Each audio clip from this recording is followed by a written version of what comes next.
इस वक्त देश की सियासत एक फिल्म के इर्द गिर्द घूम रही है। फिल्म का नाम है द कश्मीर फाइल्स। फिल्म की बात करें तो 100 करोड़ से ज्यादा का बिजनेस कर चुकी है। हालात ये बन गए कि फिल्म के डायरेक्टर विवेक अग्निहोत्री को केंद्र सरकार वाई कैटेगरी की सुरक्षा दे रही है। फिल्म पूरी तरह से कश्मीरी पंडितों के दर्द को दुनिया के सामने पेश करने के लिए बनाई गई। 1990 के दशक में अचानक घाटी का माहौल बदल गया। मजहब के नाम पर कश्मीरी पंडितों के साथ जो जुल्म जातियां हुई वो हत्याओं में तब्दील हो गई। उनको कश्मीर से पलायन के लिए मजबूर कर दिया गया। आज नेशनल कॉन्फ्रेंस के नेता पूर्व मुख्यमंत्री उमर अब्दुल्ला ने कहा कि इस फिल्म में जो कुछ दिखाया गया है वो झूठ है। इस फिल्म में फारूक अब्दुल्ला को कश्मीरी पंडितों की स्थिति के लिए जिम्मेदार बताया गया। ये सरासर गलत है, क्योंकि उस वक्त वो किसी पद पर नहीं थे, मुख्यमंत्री नहीं थे, वहां पर केंद्रीय शासन था और राज्यपाल जगमोहन थे। लेकिन इसकी सच्चाई क्या है और असली विलन कौन है जिसकी वजह से 1990 के दशक के अंदर कश्मीरी पंडितों का सब कुछ उनसे छूट गया, उनसे लूट लिया गया, परिवार बिछड़ गए, हत्याएं हो गई और लाखों लोग अपने ही देश में रिफ्यूजी बन गए। हमारे साथ बीजेपी के नेता राकेश सिन्हा जी जुड़ चुके हैं इस वक्त। राकेश जी, एक बार फिर आपका स्वागत है। ये चर्चा आज हम इसलिए कर रहे हैं क्योंकि उमर अब्दुल्ला साहब जो है उनका यह कहना है। मेरी आवाज आपको आ रही है राकेश जी? राकेश जी, मेरी आवाज मिल रही है आपको? जी जी, आवाज आ रही है जी। राकेश जी, चर्चा आज इसलिए कर रहे हैं क्योंकि उमर अब्दुल्ला ने रिएक्ट किया था कश्मीर फाइल्स पर। आपने फिल्म देखी या नहीं मैं नहीं जानता, लेकिन उनका ये कहना, उन्होंने देखी, उनका कहना है कि झूठ है सरासर। और इस फिल्म में जिस तरीके से उमर अब्दुल्ला को, माफ कीजिएगा, फारूक अब्दुल्ला को पोर्ट्रे किया गया कि वो विलेन है, वो सरासर गलत है, क्योंकि वो तो मुख्यमंत्री थे ही नहीं उस वक्त। वो पद छोड़ चुके थे, जगमोहन थे वहां पर, उनको केंद्र ने गवर्नर बनाकर भेजा था। तो कोई जिम्मेदार है तो बीजेपी है जिसकी केंद्र में सरकार चल रही थी समर्थन की, या फिर गवर्नर जगमोहन है? उमर अब्दुल्ला के लिए तो सबसे अच्छा बयान क्या होता वो मैं बता देता हूँ। वो सुधार के कल एक नया बयान जारी कर दें। कश्मीर में जो कुछ हुआ उसके लिए कश्मीरी पंडित ही जिम्मेदार है, ये कह दें। जिनकी हत्याएं हुई, जिन महिलाओं के सम्मान पर, डिग्निटी पर अटैक हुआ, उसके लिए वो महिलाएं जिम्मेदार हैं। आखिर वो हिंदू बनकर वहां क्यों रहे, कश्मीरी पंडित बनकर क्यों रहे? यदि वो धर्म परिवर्तित कर लेते और फारूक अब्दुल्ला के परिवार और मुफ्ती के परिवार के साथ राजनीति में खड़े हो जाते तो उनका जीवन सुरक्षित रहता। यही वो कहना चाहते। देखिए, दो मुख्य बातें हैं।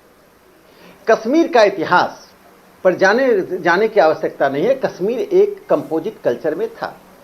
जैसे जैसे कश्मीरी पंडितों की संख्या कम होती गई और उन कश्मीरी पंडितों को पाकिस्तान के इशारे पर आतंकवादियों ने जब निशाना बनाना शुरू कर दिया तो उसमें फारूक अब्दुल्ला, उनकी पार्टी एक बड़ी पार्टी थी। आज की तरह वो हाशिए पर नहीं थे। मुफ्ती की पार्टी बड़ी पार्टी, 2 ही 3 परिवार वहां शासन आजादी के बाद से करते रहे वैकल्पिक रूप से। उन 3 परिवारों ने शब्दों से आतंकवादियों की निंदा की। जो एक प्रेस लीजिए, एक नॉर्मल प्रेस नहीं निकलता कि हम आतंक की घटना की निंदा करते हैं, और पिछले दरवाजे से उनको नैतिक समर्थन करते रहे। नहीं करते तो हत्या के विरोध में, एक बता दे, फारूक अब्दुल्ला किस हत्या के विरोध में कहां करे हुए, किस कश्मीरी पंडित को बचाने के लिए उन्होंने अपनी जान जोखिम पे लगाया? कश्मीर की राजनीति में उनके पिता, उनके और उनके दादा और उमर अब्दुल्ला 3 पीढ़ियां रही हैं। और कश्मीरी पंडित जिनका स्वाभाविक अधिकार था, जहां रास तरंगिणी के लेखक कलहन थे। कश्मीर को हम किस रूप में देखते हैं? रास तरंगिणी के लेखक, जिस रास तरंगिणी को पूरी दुनिया में कई भाषाओं में अनुवाद लोग पढ़ते हैं, उस रास तरंगिणी को तो आपने सिलेबस से बाहर कर ही दिया, हमारी मेमोरी से बाहर कर दिया। अब कश्मीरी पंडितों को जीनोसाइड हुआ। और ये जो फिल्म बनी है उस हकीकत को दिखाया है, जिस हकीकत को भारत के इतिहासकारों ने, भारत के समाजशास्त्रियों ने दिखाने का जोखिम नहीं उठाया, दिखाने का साहस नहीं किया, दिखाने के लिए मेहनत नहीं की। उस काम को जिन लोगों ने किया वो बधाई के पात्र हैं, उनका अभिनंदन होना चाहिए। और मैं भारत के प्रधानमंत्री श्रीमान नरेंद्र मोदी जी का इस बात के लिए भारत की जनता की तरफ से मैं अभिनंदन करना चाहता हूं। उन्हें खुलकर एक सत्य के साथ खड़े होने का काम किया। यही एक राजनेता का धर्म होता है, कर्तव्य होता है, जिसे भारत के प्रधानमंत्री ने छद्म धर्मनिरपेक्षता के जो अंतिम चादर साउथ ब्लॉक पर हुआ करता था, उसे भी भारत के प्रधानमंत्री ने अस्थायी रूप से सिन्हा साहब, हमारे साथ कश्मीर से दो मेहमान जुड़े हैं। धर्मनिरपेक्षता नहीं चलेगी, जो सत्य है वो हमारी पीढ़ियों को मालूम होना चाहिए। कश्मीर से दो मेहमान हमारे साथ जुड़ चुके हैं। नेशनल कॉन्फ्रेंस के लीडर हैं शेख बशीर अहमद साहब। अहमद साहब, स्वागत है आपका इंडिया टीवी पर। और पीडीपी के सचिव हैं शौकत चौधरी जी।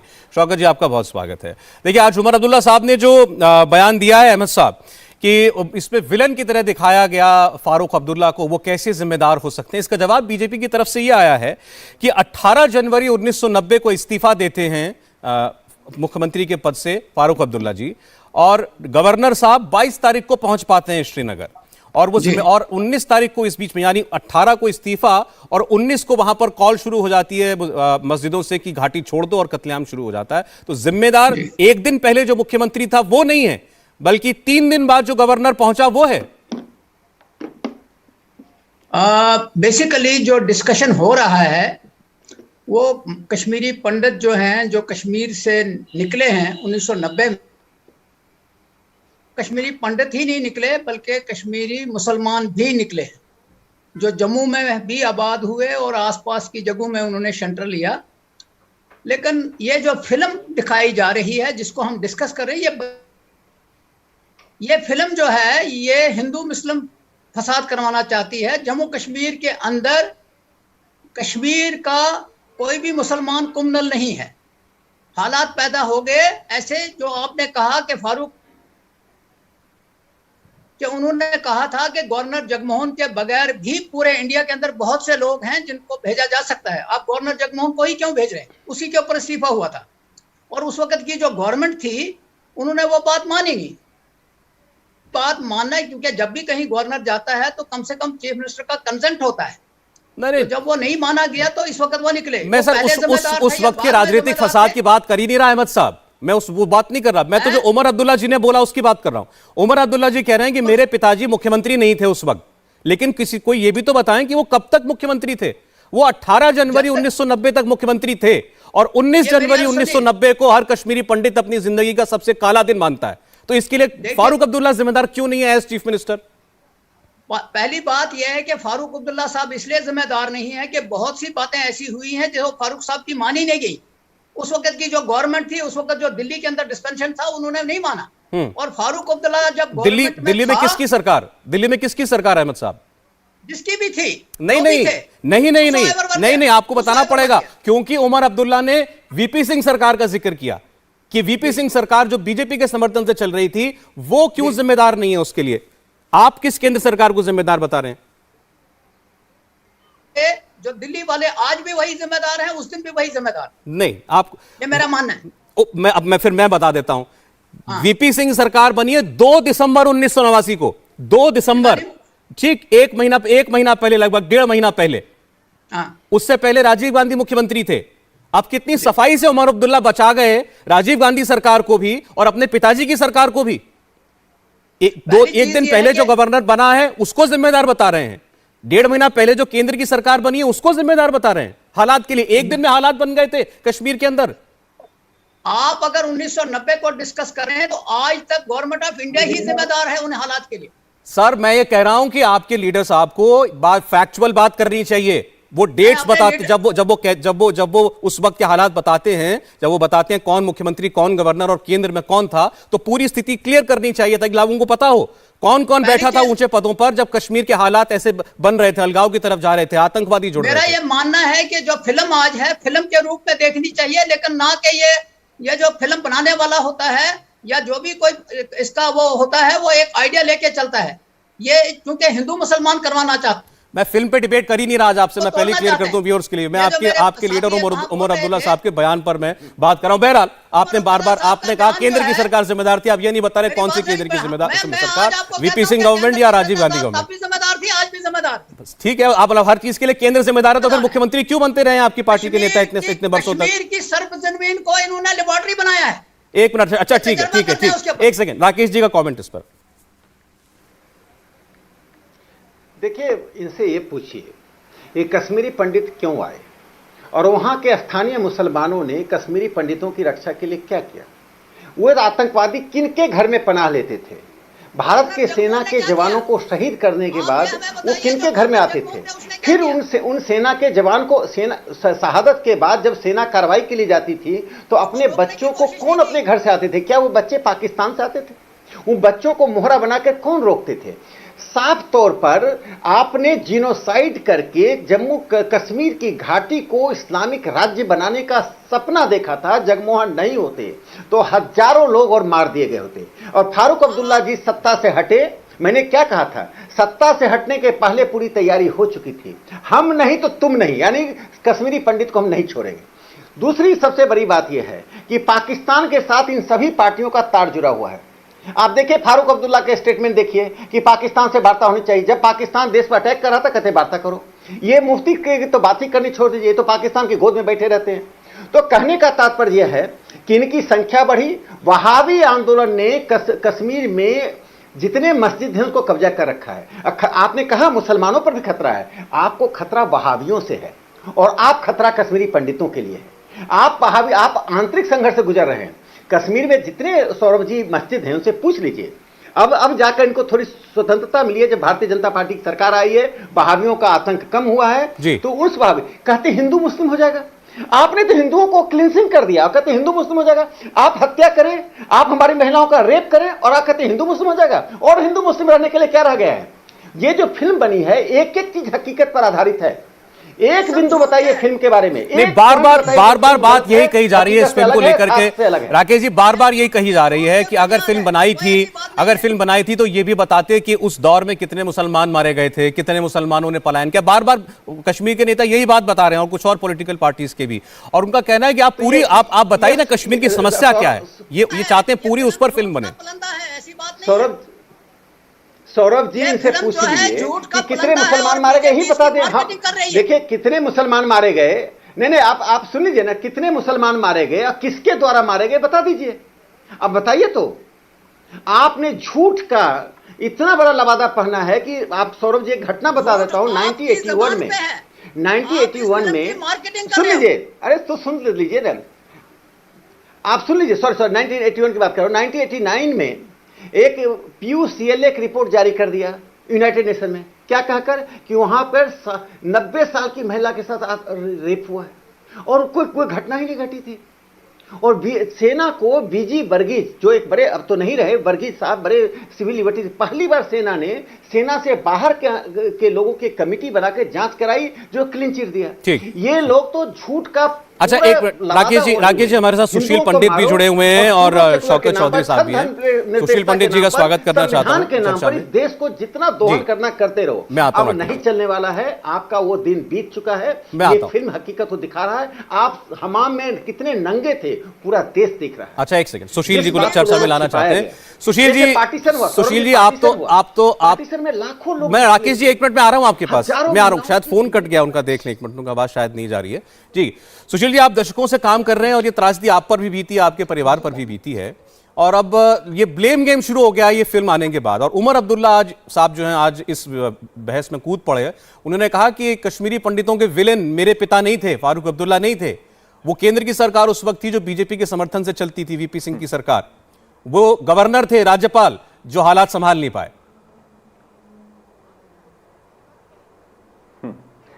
गौरव जी, ये उमर अब्दुल्ला जो है ना, इस देश में बाबा लोग सरकार की एक परंपरा पड़ी जिसमें ये अंगूठा चूसते हुए स्कूल से निकलते ही ऐसे पहचाने गए जैसे अब उत्तराधिकारी की तैयारी हो रही है। इन लोगों को तश्तरी में रख के सत्ता मिली, ना इन्होंने इतिहास पढ़ा, ना घुटने घिसे, ना ये घूमे, ना इन्होंने त्रासदी देखी। आज इनका मुंह चलता है। इन्हें जरा मैं कुछ तथ्य दे दूं आपके माध्यम से। कश्मीर घाटी में पहला आतंकी हमला जो 1988, 89, 90 के दौर में हुआ, वो 31 जुलाई की रात को सेंट्रल टेलीग्राफ ऑफिस में 1988 में हुआ। 1988 31 जुलाई की रात, 1 अगस्त की और 31 जुलाई के बीच की जो रात होती है।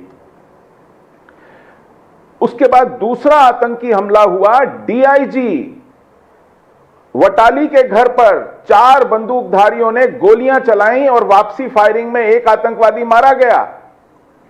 ये बात है सितंबर बिगिनिंग की। और उसके बाद श्रीनगर में उस लाल चौक रेजिडेंसी रोड के इलाके में रात का कर्फ्यू लगने लगा। दोनों समय फारूक अब्दुल्ला चीफ मिनिस्टर थे, राजीव गांधी प्राइम मिनिस्टर थे। 1988 है। और जो पहली सबसे हाई प्रोफाइल हत्या हुई वो 13 सितंबर 1999 में हुई, जिसमें कश्मीरी समुदाय के सबसे लोकप्रिय राजनीतिज्ञ स्वर्गीय टीकालाल टपलू को सरेआम गोली मार दी गई। यह हुआ 13 सितंबर 1999 में। और तब भी फारूक अब्दुल्ला केंद्र की कांग्रेस सरकार और दोनों की मिलीभगत से चलने वाली राज्य सरकार सत्ता में थे। अब आइए, दूसरी बड़ी हाई प्रोफाइल हत्या हुई 1 दिसंबर 1999 को, जब रिटायर्ड हाई कोर्ट जज जस्टिस नीलकंठ गंजू को सरेआम मार दिया गया। तब भी फारूक अब्दुल्ला की सरकार थी, केंद्र की कांग्रेस सरकार की मदद से चलने वाली। ये आज बदतमीजी कर रहे हैं, झूठ बोल रहे हैं, और इसका पर्दाफाश इनके अपने हाथों से होता है। मेरे हाथ में ये बिल है विक्रम जी, और इस बिल का रेफरेंस मैं आपको देता हूं पढ़ करके। इसको कहते हैं the Jammu and Kashmir migrant immovable property preservation protection and restraint on distress sales act 1997।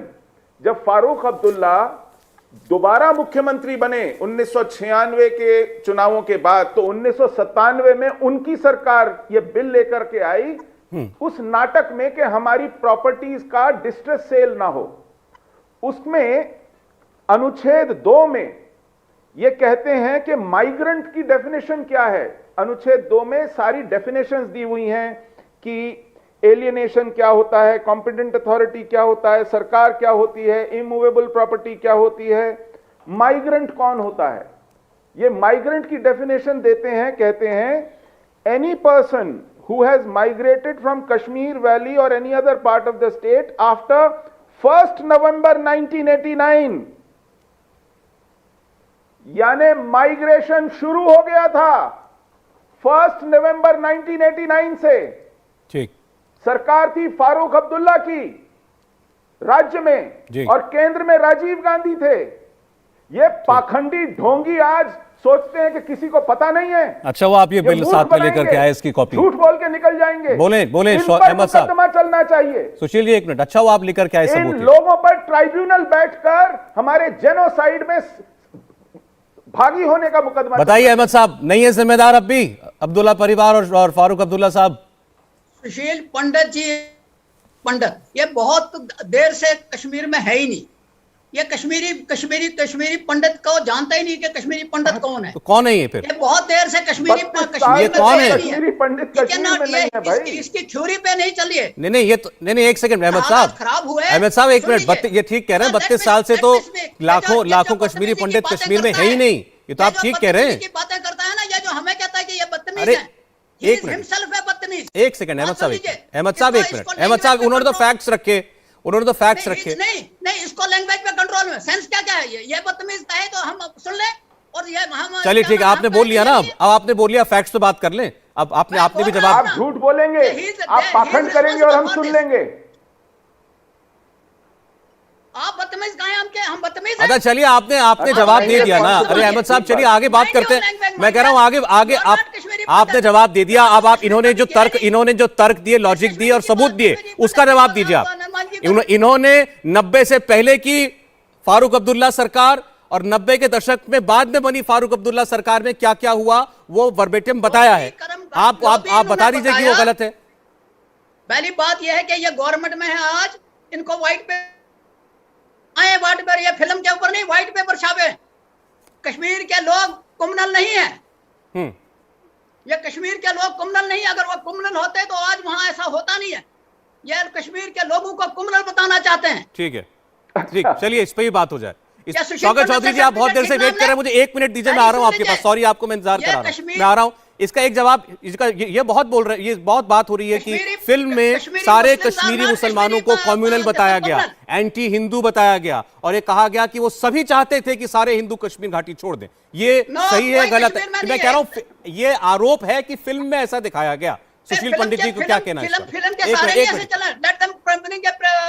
मैं कह रहा हूं, इनकी राय जान लेना, ये क्या ये ऐसी सोच रखते हैं, क्या इनका भी ये मानना है? 1 मिनट सुशील जी।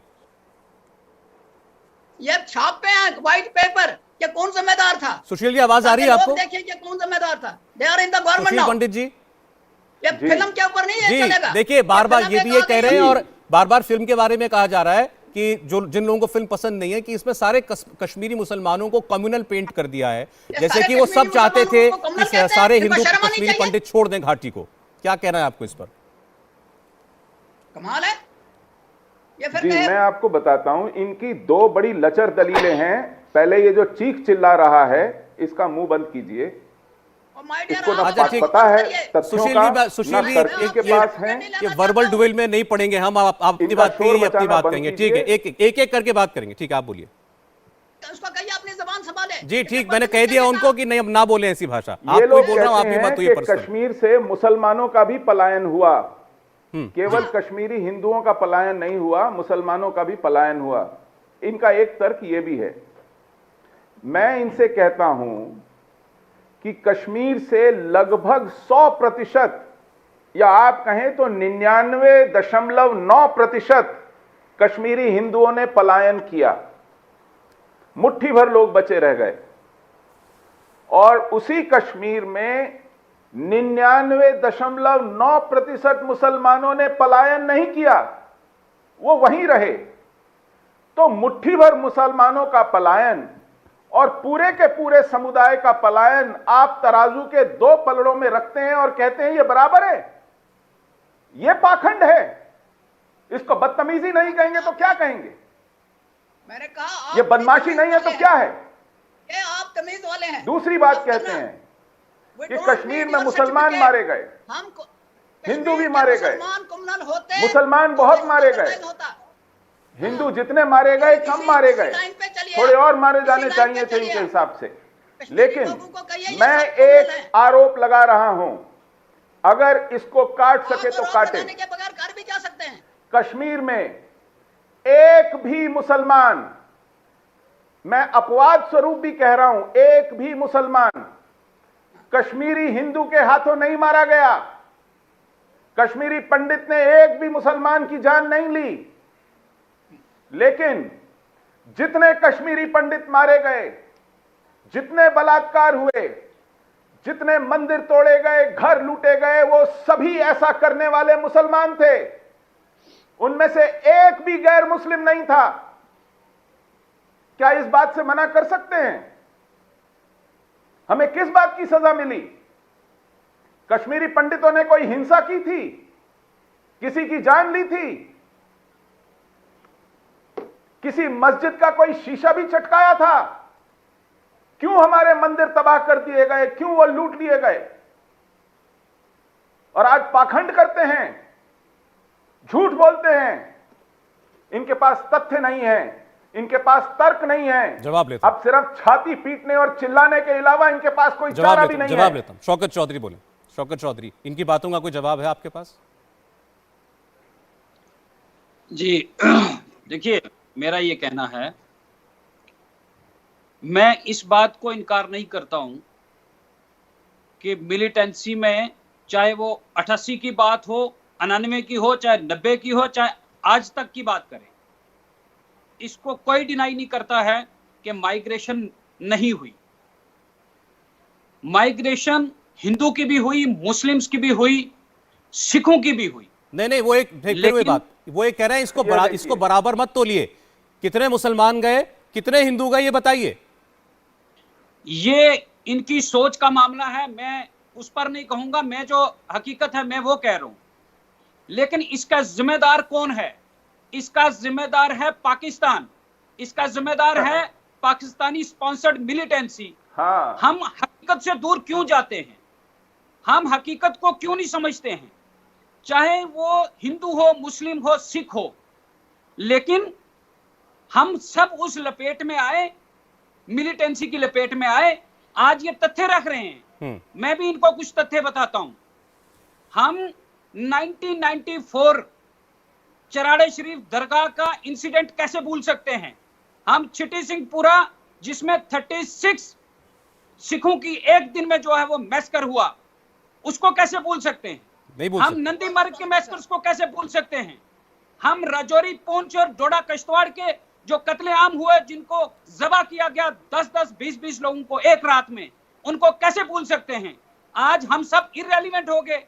इस देश की एजेंसियां इररेलेवेंट होगी, इस देश की जो सुरक्षा एजेंसियां वो इररेलेवेंट होगी, और एक मूवी में जो दिखाया जा रहा है वो रेलेवेंट हो गया। मुझे अफसोस है ऐसे लोगों पर जिन्होंने ये मूवी बनाई, और ऐसे लोगों पर जो इस मूवी के देखने के बाद इस देश के अंदर ऐसा नैरेटिव पैदा कर रहे हैं कि वहां के मुसलमानों की वजह से जो है वो पंडित भाइयों का जो कश्मीर की आवाम जिम्मेदार नहीं है। जो कुछ हुआ कश्मीरी पंडितों के साथ, साफ साफ आपका भी ये कहना है। राकेश जी, मैं इस पर पहले सुशील जी का ही कमेंट लेना चाहता हूं। इस पर पहले बोलना चाह रहे थे, मैं उनके बाद आपके पास आऊंगा। जी सुशील जी। सौरभ जी, ये यासीन मलिक कश्मीरी मुसलमान है या पाकिस्तानी मुसलमान है? बिट्टा कराटे कश्मीरी मुसलमान है या पाकिस्तानी मुसलमान है? सैयद अली शाह गिलानी, मीरवाइज उमर फारूक, शबीर शाह, ये कश्मीरी मुसलमान है या पाकिस्तानी मुसलमान है? ये किसको मूर्ख बना रहे हैं? ये किसकी आंखों में धूल झोंक रहे हैं? कोई आसमान से टपका था क्या वहां पर नस्ल कुशी करने के लिए? जब रूबिया सईद के एवज में 5 आतंकवादी छोड़े गए थे और सड़कें भर गई थीं, वो पाकिस्तान से बुलाए गए थे, इस्लामाबाद से बुलाए गए थे जलसे के लिए। जो कंधार में छोड़े गए थे वो क्यों छोड़े गए? किसको मूर्ख बना रहे हैं? नाम नहीं लेते आप? तो सड़कों पे कौन उतरा था जश्न मनाने? वो कश्मीरी मुसलमान थे या अफगानी पठान थे? कौन थे वो मिलिटेंसी जिन्होंने हमारे घरों के दरवाजे पीटे? जम्मू प्रोविंस की कोई बात नहीं करता है। जिन लोगों ने जुलूस निकाल कर हमारे घरों के शीशे तोड़े, पंडित जी जम्मू प्रोविंस से भी वो कौन थे? लेकिन जम्मू प्रोविंस को आप कभी टच नहीं करते। वो कहां से आए थे? इसलिए आप टच नहीं करते हैं। वो सूडान से आए थे। आपको जम्मू प्रोविंस की बात करने में आपको जो है वो पब्लिसिटी नहीं मिलती है, आपका जो एजेंडा है वो कंप्लीट नहीं होता। भाई ऐसा है चौधरी साहब, एजेंडा नहीं, आप सच की बात कीजिए, आप तथ्य रखिए। जिसका घर लुटा हो, जिसकी माँ बेटियों की बेहरमती की गई हो, इज्जतें लूटी गई हो, जिसके परिवार में से किसी का कत्ल हुआ हो, उसकी बात को कम से कम एजेंडा मत कहिए। आप उससे असहमति रखिए, लेकिन एजेंडा जब आप कहते हैं ना, तो वो तो ऐसा लगता है जैसे आपके अंदर रत्ती भर भी इनके लिए कहीं कोई सहानुभूति नहीं है। आप जब कहते हैं इनके साथ गलत हुआ तो सिर्फ लफाजी करते हैं, ऐसा महसूस होता है जब आप इसको एजेंडा कहते हैं। ये सोच होगी। मैं ये कहना चाहता हूं, मिलिटेंसी अफेक्टेड मैं भी हूं। मेरे घर से जो है वो खून की नदियां बही। मेरा जो कंसर्न है, मेरी बात ये क्यों नहीं करती? आज तक कश्मीर की ही तो आज तक पूरे कश्मीर की बात होती आई, कहां नहीं हुई? अंतर्राष्ट्रीय मंचों तक इस बात को ले जाया गया है। आप कैसी बात कर रहे हैं कि कश्मीर की जो हालत है, कश्मीर में जो हुआ उसकी बात नहीं हुई? किताबें छापी गई हैं दर्जनों, सैकड़ों में, बल्कि हजारों में कश्मीर के ऊपर फिल्में बनी हैं, इससे पहले भी बनी हैं, जिसमें भारत सरकार को गलत दिखाया गया है, जिसमें बहुत सी चीजें दिखाई गई हैं, भारत की सेना को गलत दिखाया गया है। ऐसी फिल्में भी भारत में बनी है, आपको माननी पड़ेगी बात ये। आज एक फिल्म इनके हक की बन गई तो इतना बुरा क्यों लग रहा है? अगर इनके हक की बनी होती हमें कोई उससे दिक्कत नहीं है। हमें सिर्फ दिक्कत इस बात से है, हम कश्मीरी पंडित भाइयों के दुख में बराबर के शरीक हैं। मैं उन पंडित भाइयों को सल्यूट करता हूं जो आज भी कश्मीर वैली के अंदर हैं, और वो ये कह रहे हैं कि हम अगर यहां पर रहे हैं तो हम मुस्लिम भाइयों की वजह से रहे हैं, और ये जो मूवी है इसका विरोध कर रहे हैं। क्योंकि इसमें सच नहीं अच्छा दिखाया चलिए गया है। ठीक, चलिए इसमें ठीक, 5% मैं अब दिखाई ये गई है आंकड़े और एग्जैक्ट इसमें आंकड़े जो हैं 95% होते तो दिखाया मैं इस पर आगे गया बात है। करता। तो राकेश जी के पास मैं जा रहा हूं। आप ये कह रहे हैं कि वहां जितने वहां पर चंद हिंदू पंडित जो हैं वो रह गए, तो उनकी बात मानी जाए कि वो बाकी अपने शहरियों के, अपने गांव वालों के, बाकी लोगों के भरोसे पर रह पाए और उनको सलूट है। लेकिन ये जो ये कह रहे हैं 99.9% निकल गए वहां से, इनके लिए कुछ नहीं। राकेश जी, देखिए, ये हम सामान्य बात को जटिल बना देते हैं। सामान्य बात क्या है, आप इसको रिवर्स कर दीजिए। कश्मीर की घाटी में यदि हिंदू पॉपुलेशन 70% होता, 80% होता, तो पाकिस्तान के आतंकवादी क्या कश्मीरियों को मार पाते? क्या कश्मीरी पंडितों को पलायन के लिए बाध्य कर पाते?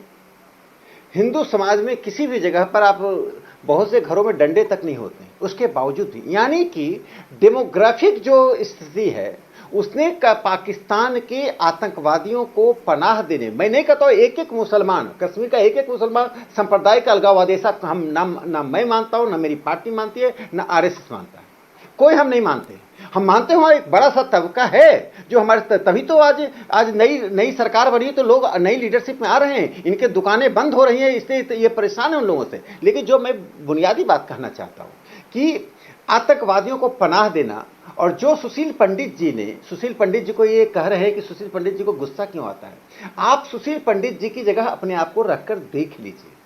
कश्मीरी पंडित के अभी कार्यक्रम में गया था, बुजुर्ग लोगों को देखा आंख से आंसू गिरते हुए, अपनी आंखों के सामने अपने बच्चों को मरते हुए देखा, अपने परिवार का, अपनी महिलाओं को डिग्निटी पर अटैक देखा। ये तो पार्टीशन के समय जो घटना घटी उसको दोहराया गया, और आप मूक दर्शक ही नहीं बने रहे, आप सक्रिय रूप से, आप मतलब मैं आपको नहीं कह रहा हूं, मैं सबको नहीं कह रहा हूं, लेकिन अधिकांश लोग सक्रिय रूप से उसके साथ थे। आपके जो लोग पलायन किए वो पलायन क्यों करे, आज भी करते यदि बीजेपी की सरकार नहीं होती, क्योंकि वहाबियों ने कश्मीर के तमाम मस्जिदों पर कब्जा कर लिया। जो लोग गैर वहाबी हैं उनको खतरा हो रहा है। एक और अंतिम बात मैं यहां बता देना चाहता हूं, जो कश्मीर की हालत पर अभी हम जिक्र कर रहे थे, देखिए कश्मीर में क्या हुआ कि कश्मीर जीनोसाइड क्या कहते हैं, इनको पता है? जीनोसाइड का तात्पर्य यह होता है जब आप मास एकर करते हैं, और फासिज्म उसके साथ तब जुड़ता है जब किसी खास धर्म, खास जाति, खास विचारधारा के लोगों को मारते हैं। तुम हिंदू हो, तुम कश्मीरी पंडित हो, तो ये आतंकवाद को उन्होंने उसको एक हथियार के रूप में उपयोग किया कश्मीर की घाटी के डेमोग्राफी को बदलने के लिए। 700 हिंदू मंदिरों को ध्वस्त कर दिया गया, और ये एक, और मैं इसको कंप्लीट कर लूं, और यदि ध्वस्त हो जाता तो हम वहां मंदिर बना लेते।